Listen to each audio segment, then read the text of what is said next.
Nah, selanjutnya longsoran akibat bekas longsoran. Nah, ini ya sudah longsor kemudian longsor lagi lah begitu kira-kira ya. Tetapi ini biasanya longsoran yang tidak segera ditangani ya. Sehingga perilaku-perilaku air, kemudian beban-beban yang masih tidak stabil itu menjadi pemicu terjadinya longsoran. Oke, bisa dilanjut. Nah, kemudian adanya diskontinuitas. Nah, kalau ini akibat alam. Jadi namanya alam, tanah itu berlapis-lapis ya. Seperti kita punya kue lapis itu, bermacam-macam. Jadi bagaimana terbentuknya suatu sedimentasi tanah itu bermacam-macam. Ada yang keras, kemudian ditambah kaku, kemudian keras lagi, dan seterusnya. Nah, titik-titik perpindahan kondisi dari padat, lembek, dan seterusnya ini akan terjadinya longsoran ya, tanah yang berlapis-lapis berbeda karakteristik. Ya, ini akibat alam kalau ini. Lanjut. Nah, kemudian akibat penggundulan hutan, jelas saya pikir tidak asing lagi karena bagaimanapun juga hutan ini menjadi pelindung, air bisa meresap ke dalam tanah, kemudian erosinya bisa berkurang. Tapi kalau hutannya digundul, airnya juga mudah menjadikan erosi, ini juga bisa timbul longsoran. Oke, lanjut. Kemudian buang sampah, terjadi beban, mirip dengan tadi, ada penambahan beban. Bukan karena sampahnya, kalau dari segi aspek teknis, ini lebih kepada ada penambahan beban. Dari kondisi alam yang semula, kemudian ditambah beban, sementara sampah sendiri itu juga tidak masif ya, masih rapuh, sehingga itu bisa longsoran. Lanjut. Nah, sekarang masuk di manajemen longsoran. Ya, izin saya minum dulu. Bismillah. Nah, kenapa manajemen longsoran itu perlu? Seperti yang sudah saya sampaikan di awal tadi, ya, bahwa manajemen bencana longsoran itu merupakan serangkaian kegiatan yang dilaksanakan dalam rangka usaha pencegahan. Nah, mitigasi, kesiapan, kemudian tanggap darurat dan pemulihan, kemudian berkaitan dengan terjadinya bencana. Ya, oke, baik. Kemudian manajemen bencana longsoran dilakukan dengan tujuan untuk mengurangi kerugian dan risiko yang mungkin terjadi dan mempercepat terjadinya longsoran. Oke, lanjut. Baik. Nah, nanti bisa kita diskusikan. Saya lihat ada beberapa pertanyaan yang masuk tadi, tanya tentang sudut kemiringan dan seterusnya, nanti bisa kita diskusikan ya. Kemudian masih saya mencoba untuk memberikan pencerahan tentang pentingnya manajemen longsoran. Jadi penanganan lokasi longsoran sehingga jalan menjadi berfungsi kembali untuk melayani lalu lintas. Kemudian adanya pemulihan dari sisi lain terdapat keterbatasan sumber daya, kemudian ada keterbatasan dana, sehingga perlu bagaimana memprioritaskan penanganan, kemudian bagaimana menangani dengan cara sigap yang memang urgen sekali, itu menjadi penting. Oke, lanjut. Oke, nah ini pada saatnya kita akan menilai tentang metode penilaiannya. Nah, jadi metode penilaian longsoran, jadi bagaimana longsoran itu dinilai sedemikian rupa, ada parameter-parameter, ada indikator-indikator tentang bagaimana tinjauan kondisi longsoran. Pertama, itu tingkat bahaya terhadap pengguna jalannya seperti apa? Bahaya sekali apa tidak? Oh, kalau tidak bahaya, oh wis belakangan-belakangan saja, misalnya begitu ya. Tapi kalau itu sangat berbahaya bagi lalu lintas, ya tentu harus segera dan secepat mungkin. Nah, begitu. Kemudian yang berikutnya adalah tingkat bahaya terhadap pengguna jalan yang terkait dengan badan jalan. Konstruksinya ini maksud saya. Jadi konstruksinya badan jalan itu seperti apa? Apakah ini akan longsor lagi atau tidak? Nah, misalnya begitu, itu juga perlu menjadi bahan penilaian. Nah, tentunya masih ada variabel atau parameter-parameter lain, tidak hanya sekedar aspek lalu lintas maupun aspek badan jalan, tetapi ada variabel-variabel lain di dalam suatu metode atau modul itu ada tambahan lagi 8 variabel. Ya, misalnya curah hujan, kemudian kondisi serapan airnya seperti apa dan seterusnya. Itu yang akan menjadi apa ya, tolok ukur parameter penilaian. Nah, bagaimana cara menilai? Nah, namanya juga menilai, itu ya tentunya ada metodenya. Apa? Ada skor, ada bobot, ya. Sebenarnya ya ini pendekatan kuantitatif, ya.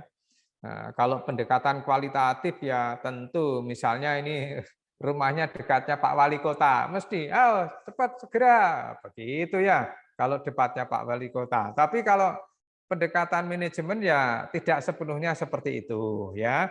Jadi ada skor, ada bobot, mana yang penting dan mana yang prioritasnya tidak terlalu penting. Sehingga nanti dari skor dan bobot itu akan dinilai, kemudian kita hitung, kemudian ketemu tingkat risikonya seperti apa, dan tentunya bagaimana prioritas penanganannya. Oke, jadi metodenya seperti itu untuk penilaian suatu longsoran itu. Oke, lanjut.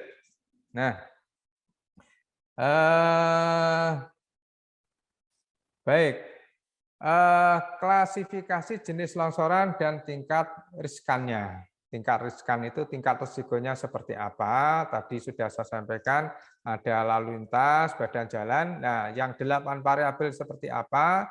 Itu ada curah hujan, kemudian ada kemiringannya, kemudian permeabilitasnya, jadi bagaimana tanah itu kemampuan untuk bisa mengalirkan air, kemudian tekstur kerentanan tanahnya bagaimana, kondisi tutupan lahan bagaimana, geologi, kemudian ke dalam solum, solum ya.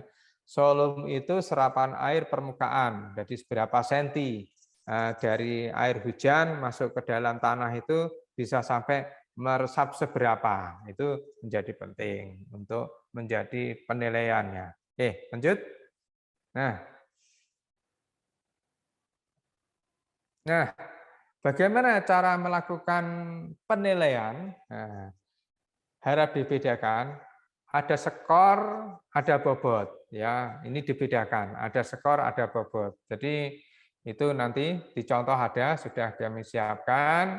Masing-masing parameter itu ada skornya untuk cara menilai. Jadi bagaimana cara menilai? Ada curah hujan, ada skornya. Ya, kemudian ada ini tabel yang kanan kemiringannya dengan makin miring ya. Tadi ada yang bertanya toh kemiringan. Nah, dalam penilaian itu kita masukkan di risiko memang. Jadi contoh nih, mumpung tadi ada yang bertanya, coba saya agak fokuskan.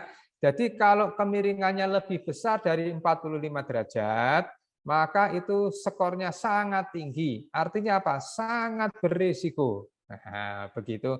Tapi kalau 25 sampai 45, oke, di bawahnya, tapi masih 4 ya, dan seterusnya.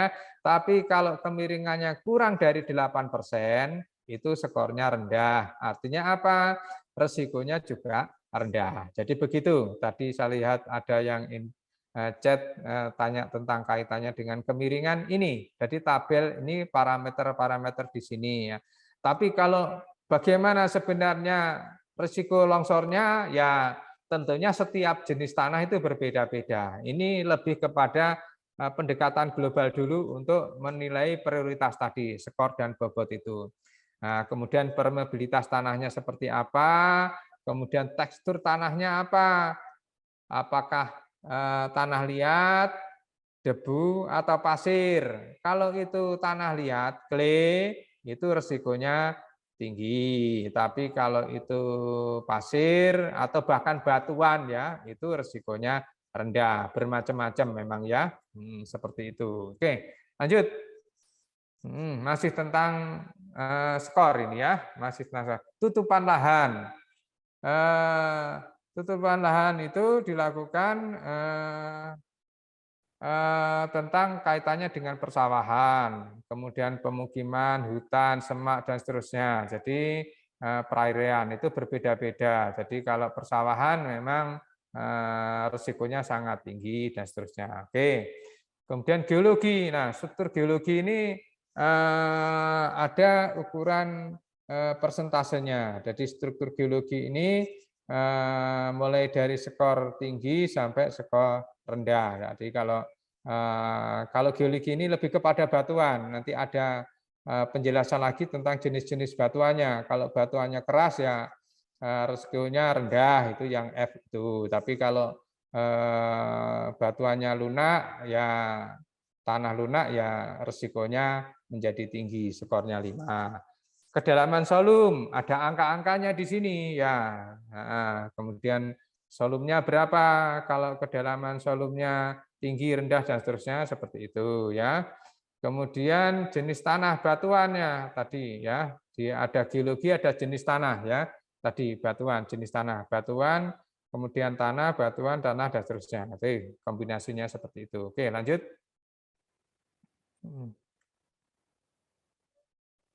Halo? Ya. Oke, nah tadi skor. Skor itu nilai. Nilainya seperti apa? Nah, ya, mohon maaf. Skor itu ada kalau kita ngitung, kalau kita kuliah itu kan ada indeks ya, indeks prestasi IP.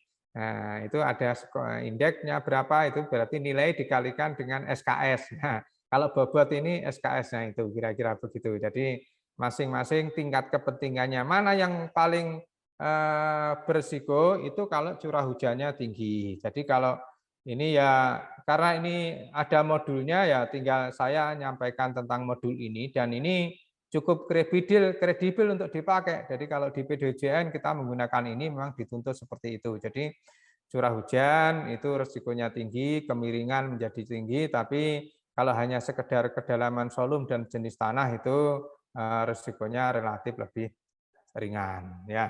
Oke, lanjut. Ya, segera saya selesaikan, tinggal sedikit ini. Ya, tingkat risiko longsoran ya.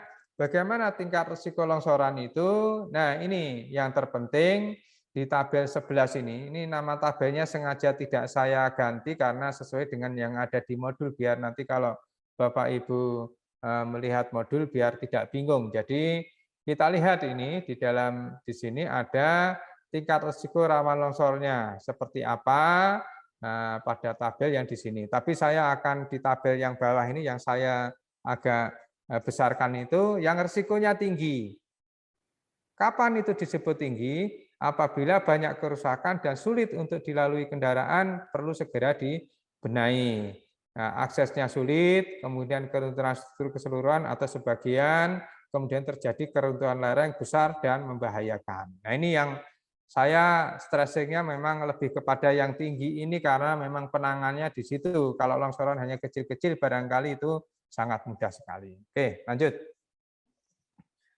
Nah, kemudian klasifikasi longsoran tadi. Jadi setelah skor dan bobot itu kita cari, maka bagaimana skor bobot itu akan menentukan seperti apa, maka dilihat dari skor bobot yang ada di tabel 5 ini. Tingkat segitunya apa? Ada sangat tinggi, tinggi, menengah, ringan, kemudian aman kalau itu 0 ya. Oke, lanjut silahkan. Oke, kemudian skor dan bobot untuk kerusakan badan jalan seperti apa? Jadi kalau seluruh badan jalan longsor, ya itu berarti longsor resikonya sangat tinggi karena jalan terputus. Nah, tapi kalau itu masih bisa dilalui ya relatif resikonya rendah, yang sedikit gangguan dan sebagainya itu. Oke, lanjut. Kemudian setelah itu bobot dan parameternya seperti apa? Nah ini ada bobot dan ada prioritas penanganannya. Tentunya kalau bobotnya tinggi ya prioritas penanganannya menjadi tinggi seperti yang ada di dalam tabel 15 ini ya. Oke, kita langsung lewati saja. Nanti kita lihat di dalam contohnya ya. Oke, lanjut layar berikutnya. Nah, klasternya. Nah, ini. Jadi setelah bobot dan skor itu bisa dicari, ditentukan, kemudian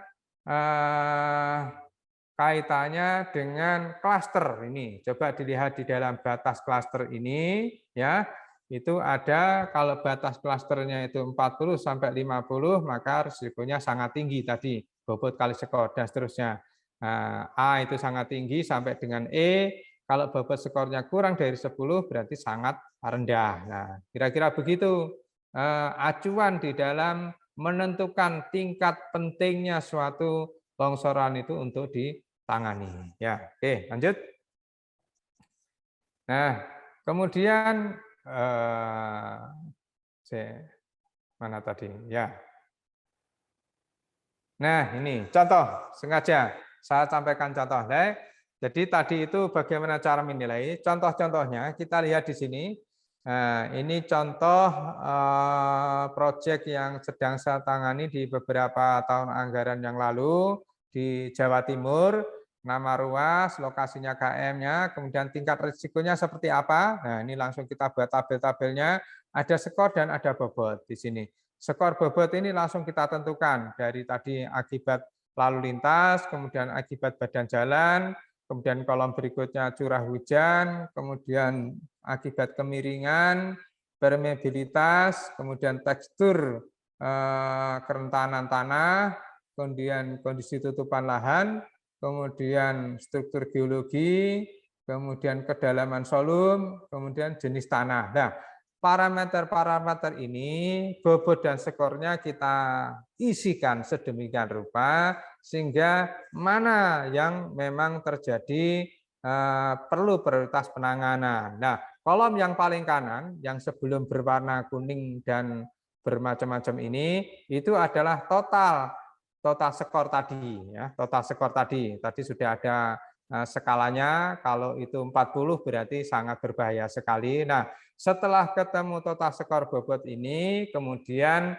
kita bisa memberikan deskripsinya, kategori risikonya itu mau rendah, tinggi, apa menengah dan seterusnya. Nah, ini untuk mempermudah melihat, maka kita buat berwarna. Jadi kalau risikonya rendah kita buat warna putih, kalau risikonya tinggi kita buat warna merah dan lain sebagainya. Ada kuning dan ada oranye. Nah, kita buat seperti ini, seluruh titik-titik longsoran pada tahun anggaran itu, kalau itu ada 150 ya sebaiknya 150 dibuat seperti ini. Ya, baru nanti kita diskusikan dengan pemberi pekerjaan ya. Pengguna jasa, oh ini yang perlu ditangani, ini belakangan saja, ini ditangani dengan cara sederhana saja. Oke, lanjut. Nah, setelah itu baru kita lakukan perekapan dari risiko-risiko itu.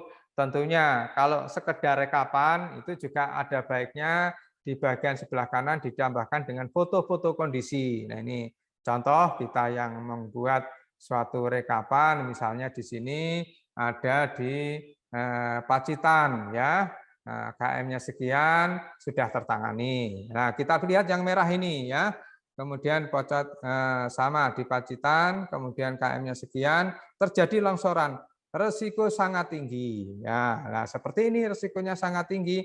Nah, karena resikonya sangat tinggi, kalau tidak segera ditangani, kita lihat di gambar di sini akan menjadi persoalan. Nah, memang nanti ada dokumen-dokumen yang perlu ditambah, ada drone, kemudian ada video dan sebagainya, itu akan lebih bisa banyak membantu lagi. Oke, lanjut. Oke. Nah, kemudian contoh format tadi mirip dengan ini, bobot skor skalanya 40, 50 dan seterusnya, saya lewati saja. Oke, lanjut. Nah, oke. Nah, sebelum berakhir, mana yang perlu ditangani? Tentunya disesuaikan dengan anggaran. Ya, ini mohon maaf, ini berbasis proyek memang ya, karena memang longsoran ini tidak bisa dilepas dengan adanya ketersediaan anggaran ya. Kemudian lokasi yang belum bisa ditangani maksimum mungkin ada penanganan sementara. Kemudian analisis dan dekonstruksi perlu didukung data investigasi, ya. Nah, dasar investigasi ini harus dengan menggunakan tanah yang penyelidikan tanah yang betul-betul akurat, ya. Kalau memang diperlukan geolistrik, ada geolistrik. Nah, baru pemilihan konstruksinya seperti apa. Oke, lanjut. Nah, kemudian apa itu penyediakan tanahnya? Nah, ini yang inti-inti, yang tidak inti juga boleh ditambahkan.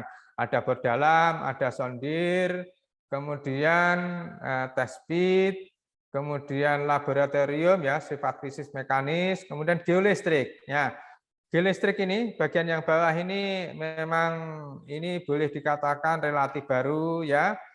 Belum banyak vendor yang menyediakan, tapi sudah mulai ya lab-lab. Saya menggunakan lab Brawijaya. Universitas Brawijaya di geofisika itu punya lab geolistrik. Menurut saya sudah cukup terpercaya. Cara analisanya juga tajam. Kita bisa diskusi juga dengan para teknisi laboratorium itu. Oke, lanjut. Nah, bagaimana contoh? Nah ini, Bapak Ibu semuanya, bagi yang belum pernah melihat contoh luaran geolistrik seperti apa, nah di dalam geolistrik itu ada ini mapping ini, nah, di mana terjadi kantong-kantong airnya di mana ya.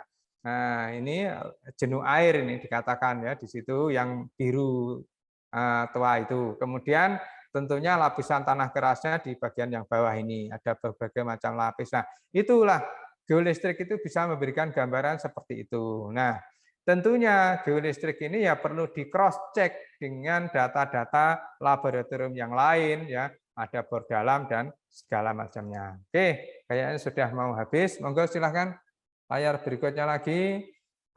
Ya, desain contoh ini kita lewat saja bentuk-bentuknya seperti ini, hanya sekedar untuk memberikan gambaran. Langsung lanjut.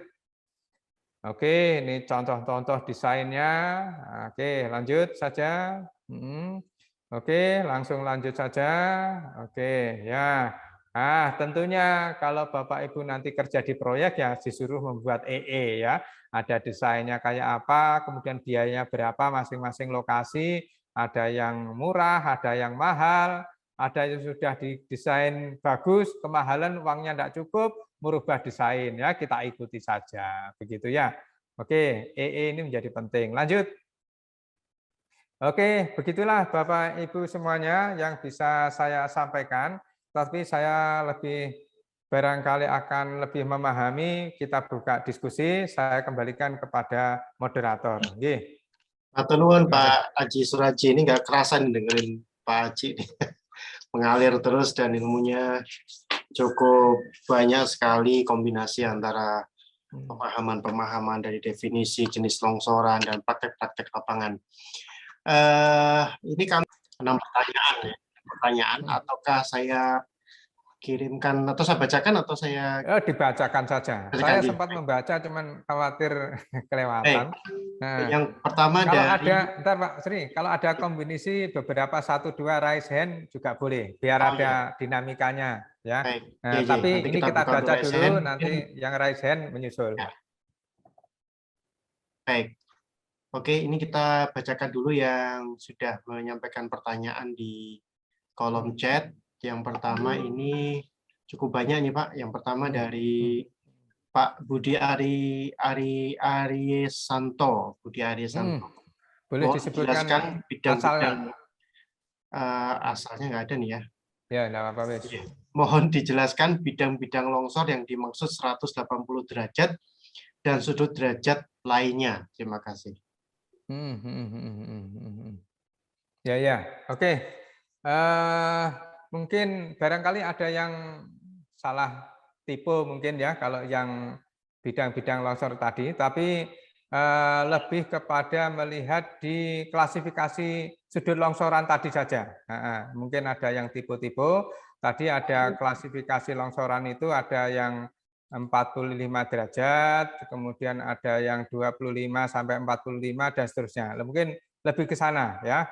Mohon maaf, mungkin tipe, kalau yang itu saya ada kekurang cermatan ya, mungkin pengertiannya berbeda ya. Kalau hanya sekedar itu kita lihat lebih kepada klasifikasi di bobot dan skor tadi aja, ya.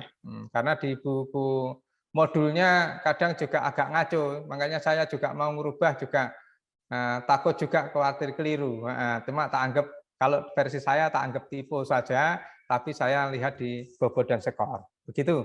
Oke. Ya, terima kasih Pak Aji. Pertanyaan berikutnya dari Pak Suharyono, STMT. Dasar pemilihan rencana penanganan dalam kurung pendekatan teknis terhadap manajemen penanganan biaya dan kewenangan. Dasar pemilihan rencana penanganan terhadap manajemen penanganannya. Oke, baik. Pak Wawan, boleh ditayangkan tadi tabel yang terakhir-terakhir yang kaitannya dengan prioritas penanganan, ya. Minta mohon di-share lagi. Ya, yang tadi yang bagian bawah yang ada prioritas penanganan. Terus naik lagi, terus, terus, terus. Oke, terus, terus. Ya, sudah cukup di sini, ya, di sekitar sini. Ke bawah, ke bawah, ke bawah, ke bawah. Yang terus ke bawah. Cukup di sini. Jadi begini. Itu dan atasnya tadi tidak apa-apa, sudah cukup di sini. Jadi dasar prioritas penanganannya. Jadi begini, Bapak Ibu semuanya, bahwa dasar penanganan itu begini mungkin kalau saya ingin saya katakan itu. Jadi kalau kita hanya sekedar ngawang, artinya hanya tebak-tebak, itu kan tidak terukur ya. Di dalam manajemen longsoran memang harus terukur. Sebenarnya ada ilmu yang lebih tinggi lagi namanya manajemen lereng ya.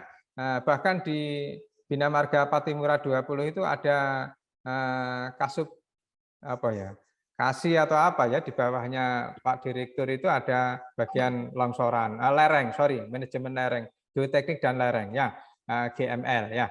Cuman begini, jadi kenapa atau bagaimana pendekatan manajemen longsoran itu diperlukan? Jadi pertama kita akan menentukan prioritas mana yang ditangani ya, begitu. Prioritasnya itu seperti apa? Nah, bagaimana cara pendekatannya? Yaitu tadi dilihat dari bagaimana bobotnya, bagaimana skornya. Nah, bobot dan skor itu dilihat dari apa? Dilihat dari faktor risiko yang terjadi dan dampak yang ditimbulkan. Nah, oleh karena itu dari situ sehingga kita ketemu ketemu apa saja, mana yang paling berisiko. Nah, cuman begini Bapak yang bertanya, di lapangan kenyataannya kadang memang berisiko, tapi anggarannya juga tidak cukup. Akhirnya dilewatkan saja, yang penting aman. Jadi ada hanya penanganan sementara saja, begitu. Jadi itulah pentingnya kenapa manajemen longsoran itu menjadi penting. Saya lebih kepada konteks prioritas penanganannya. Nah, prioritas penanganannya dikaitkan dengan rencana anggaran dan lain sebagainya. Jadi ini sebenarnya kombinasi ilmu itu antara prioritas, kemudian kita membuat desain ya. Jadi kalau dalam satu proyek longsoran, teman-teman P2JN sudah tidak asing lagi. Prioritas ini sampai dengan desain itu menjadi satu kesatuan sampai betul-betul siap dilelang ya. Ada gambar desain, ada EE-nya, ada RKS-nya, itu menjadi satu kesatuan sampai betul-betul anggarannya cukup begitu. Itu pun jangankan, menurut saya juga masih belum cukup. Ketika tahun berikutnya akan dilakukan pelaksanaan, ternyata ada justifikasi teknis. Oh, ini kurang begini, ini kurang begini. Padahal waktu kita desain itu loh sudah sepakat semuanya. Core team juga sepakat, kemudian tim dari pejabatnya juga sudah sepakat. Ternyata begitu mau dilaksanakan berubah. Oleh karena itu, manajemen longsoran ini hanya salah satu metode pendekatan dan bagaimana penanganan itu dilakukan. Mungkin itu, cukup. Boleh di-close, Pak Wawan. Nanti dibuka kalau pas diperlukan saja. Oke, terima kasih. Selanjutnya ini ada pertanyaan dari Pak Wibowo Adi Saputro. Apakah dimungkinkan pembangunan konstruksi jalan di wilayah rawan longsor? Jika dapat dilaksanakan, bagaimana tahapan dalam pelaksanaannya? serta bagaimana memastikan konstruksi jalan yang sudah terbangun sesuai dan aman untuk dioperasikan. Oke, baik. Jadi terkait dengan penanganan longsor ini memang jujur ini sebenarnya lebih sering dihadapkan pada situasi-situasi sulit ya. Ketika longsoran itu sangat masif, sangat luas, mulai dari mana? Itu kadang mau nangani aja susah, gitu loh ya. Saking tingginya, saking anu. Tapi kalau itu tidak ditangani menjadi persoalan. Oleh karena itu, pendekatan-pendekatan teknis perlu diselidiki dulu. Jadi kalau menurut saya, ketika menemui lokasi longsor, saya pernah mendapati longsoran ketika ada pekerjaan di Medan Brastagi ya. Teman-teman yang Aceh barangkali ya tidak asing lagi itu ya. Ini yang guyu-guyu Pak Andri Rahman ini mungkin Aceh Pak ya. Ya, itu Brastagi Medan itu kan nikung-nikung, ada longsoran. Waduh, saya lihat itu longsor itu sampai saya saja mau mendekat takut juga itu longsoran ya. Lah itu menurut saya perlu penanganan yang betul-betul komprehensif. Diselidiki tanahnya, lapisannya seperti apa, kemudian ada geolistriknya seperti apa, perilakunya dan seterusnya. Nah, itu diselidiki dulu, baru nanti pendekatan konstruksinya seperti apa. Nah, itu ya mohon maaf ini jawaban normatif ya, tapi mohon maaf izin ya. Ini namanya juga orang engineering ini di lapangan kadang ada menemukan yang tidak engineering ya. Kita itu sudah bawa alat ya. Mohon maaf oleh saya kurang tahu oknum siapa itu. Ini wilayah saya, kamu harus membayar segini. Waduh, nah, akhirnya kita diusir-usir juga itu. Waduh, nah ini menurut saya harus Pak Sri mengkombinasikan sematnya kita saja. Nah, jadi masyarakat sekitar dirangkul sedemikian rupa. Kalau perlu tenaga-tenaga kasar, itu diajak orang-orang lokalan itu. Sehingga nanti akurasi bisa mendapatkan data itu bisa betul-betul maksimum. Pengalaman saya di Medan Brastagi itu, ya Allah, baru kali itu saya. Nah, kalau di Jawa mungkin relatif aman ya, tapi begitu di sana itu mungkin ya tapi bermacam-macam. Itu tapi oknum saja. Saya tidak mengatakan secara massal itu. Jadi itu oknum yang mungkin memanfaatkan kita yang sedang bekerja begitu ya. Tapi itu ya jadi jawabannya data-data itu perlu dielaborasi secara sebanyak-banyaknya, terus kemudian baru ditentukan desain konstruksinya seperti apa. Begitu Pak Sri, monggo bisa dilanjut. Terima kasih. Selanjutnya pertanyaan dari Pak Insinyur Edi Sarwoko. Saya sebagai ahli geodesi, apa yang bisa kami lakukan atau kami sumbangkan dalam hal menangani atau manajemen longsoran sesuai dengan disiplin ilmu saya tersebut? Oke, baik. Mantap ini geodesi. Jadi sekarang ilmu itu sudah multidisipliner. Bukan berarti kita ahli segalanya, tidak begitu maksudnya. Jadi teamwork. Saya ahli jalan raya, ya. Kemudian ada ahli yang lain, ahli geofisika, ya, yang tahu tentang bagaimana geolistrik macam-macam. Dan nanti si penanya tadi mungkin ahli geodesi ya, pengukurannya. Nah, sekarang ilmu geodesi itu menjadi satu kesatuan bahkan mungkin relatif lebih maju ya.